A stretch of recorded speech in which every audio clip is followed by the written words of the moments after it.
you have an alpha and a beta receptor for estrogen, and it looks like it's an agonist of the ERB receptor. Estrogen receptor alpha is kind of the one that causes a lot of the issues. Right. And so by agonizing the beta receptor, it kind of blocks the effects of the alpha receptor. I mean, that even in anabolics, like we should maybe start there. Like James Llewellyn or William Llewellyn anabolics books.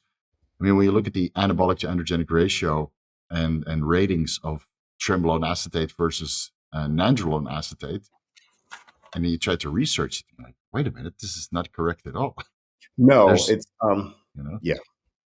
it was started in the 50s, and you can't really, a lot of that, the science back then doesn't really translate into what we do now. Yeah. So we all think that trenbolone is 5 times more anabolic than testosterone, but even the anabolic to androgenic rating, it has not been established on testosterone versus trenbolone. It was trenbolone versus nandrolone. And when you try to find that Hirschberger bioassay, you can't even find it. No, it's not. A lot of this stuff's not public access anymore. No, right. But even then, on the Kokian book, right, that's like 300 pages where most of these Hirschberger bioassays has been cataloged based on animal studies. You also see that they don't use the anabolic to androgenic rating. They use the anabolic to androgenic dissociation. Yep. And this, I think of the anabolic to androgenic rating is like an interpretation of Llewellyn for this anabolics book. And it's become bro lore, and everybody agrees to this now. Like, okay, the anabolic and androgenic rating of Masteron is a little bit lower. The androgenic rating is a little bit lower, so thus it can't cause hair loss. But wait a minute. Wait a minute. The hair loss has nothing to do with the levator ani muscle, right, or the ventral prostate. So, but this is how the interpretation kind of, what is that what we used to do in school, where you whisper into somebody's ear, and then by the time it comes back into the class, it's something entirely different. Totally different. Yeah, it's how many hats did the monkey have, or whatever. Exactly. Yeah. Total. It's total garbage. Yeah, and the problem is it's not. It's not only just not those muscles that are being compared. So rats killed, and then it's taken apart, and the muscles that they're using to generate these ratios aren't relevant necessarily to human skeletal muscle.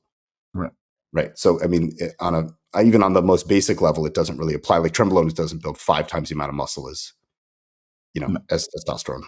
It doesn't. No. I mean, it has some overlap in the glucocorticoid receptors and the corticosteroid receptors, and potentiate some preventing catabolism in a caloric deficit. But that's of course an entirely different subject. I'm not even looking at that. Yeah. Yeah. So I remember I saw a podcast with you with Todd, and then you talked about Masteron as a selective estrogen receptor modulator, and Primobolan not entirely being an aromatase inhibitor, but maybe some of its metabolites. So maybe we can get started there. Sure. Because I remember, but I think me and Derek, we kind of came to the conclusion a couple of years ago that boldenone could potentially lower serum estradiol levels, and Primobolan could lower estradiol levels, and everybody already knew that Masteron could lower it. But when you really start looking into it, it's not just boldenone or Primobolan, it's metabolites as well. Yep. Same with tamoxifen is the same way too. The drug itself is relatively useless. It's its metabolites that are doing the work. Yeah, you have 3 metabolites, right? You have endoxifen, amimoxifen, and then norendoxifen. And the first one two of them are has selective a estrogen. very long half-life too. Yeah, very long half-life, right? And that's why the detection time is like 45 days, which sucks. Yes, totally. I used to deal with that shit all the time, but not so much anymore. So the first 2 are like selective estrogen receptor modulators, and the third one is actually a very potent aromatase inhibitor. Yep. So it's a pro-drug. But the weird thing is, it's not as good as a SERM, because Nolvadex doesn't seem to raise LH and FSH levels as much as Clomid does, which also has 2 stereoisomers. So this is why I found it very interesting when you started talking about Todd. Finally, somebody who gets it. It's just not that one compound. It's a multitude of compounds that metabolize downstream. So and when you look at any of these drugs, even trenbolone, you don't just look at the base chemical. You have to look at what it's metabolizing to, right? Exactly. Yeah. So what is the story with Masteron and its potential for selective estrogen receptor modulator?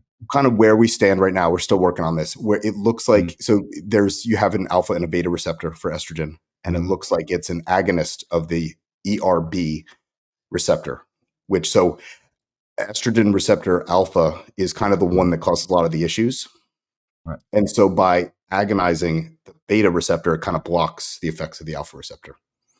So that's kind of where we are now. So it seems then, because it's not, in theory, it shouldn't be lowering serum estradiol. It should just be blocking the receptor by doing that. So in theory, if you were to use it concurrently with like growth hormone, Masteron would make more sense than Primobolan. Okay, because you don't miss out on this potential for IGF-1 secretion downstream in the liver. Right? And again, that's still debatable. I'm working on a project too with estrogen as well and growth hormone, and it's the effects in humans are not quite the same as cattle, and I think that's where a lot of the data goes wrong, is that we compare what goes on in these cows with estrogen to humans, and they have a totally different effect with estrogen. But we could do another video entirely on that. And it looks like Primobolan, so there were 7 new metabolites just discovered a couple months ago of Primobolan, right? Which is mind-blowing. I found the paper of metanolone acetate. Yes, that's it. Has about that's the one, right? So it's like 5 to 7 metabolites that are around. And then I looked through the metabolites, and I'm like, oh, okay, 5 androstenedione. Yeah, makes sense. Yeah, and the other one also has some sort of aromatase inhibiting effect. Yes. Yeah. So there were 6 known, right? From 1962 to current times, there were 6 known metabolites, and they just discovered 7 more. 7 more? Oh, wow. So there's what, 13? It's 13 now metabolites of Primobolan. And the first 5 of those new 7 ones are relatively benign in what they do. Right.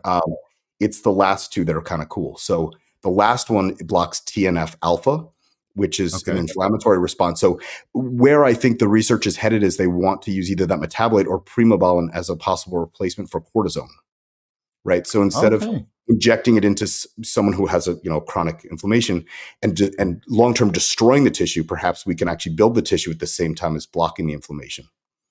All right. But where that goes, I don't know. If you go deep enough, like we have a lot of scientific evidence that shows that vitamin C and some of these other inflammatories might blunt the post-exercise stress response. Now, if you're on steroids, it doesn't really matter. I mean, I've been megadosing vitamin C for all its benefits for years now, and I still got big. But you might think then that if you megadose the Primobolan, that you're also missing out on some of this anabolic signaling that happens post-workout. You could be. Yeah.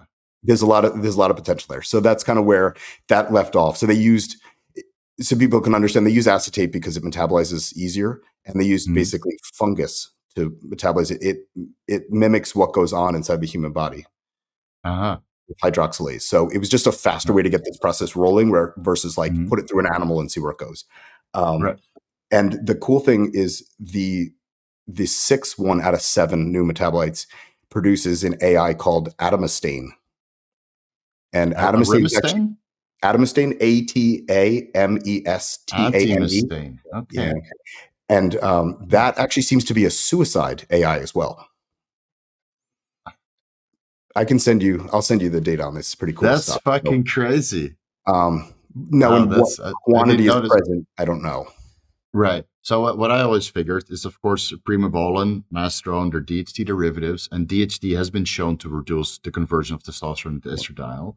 And then maybe due to the chemical structure, the Masteron and the Primobolan has a higher affinity or capability to enter the aromatase enzyme and just selectively block this conversion process. But it appears that some of its metabolites are also doing the same thing,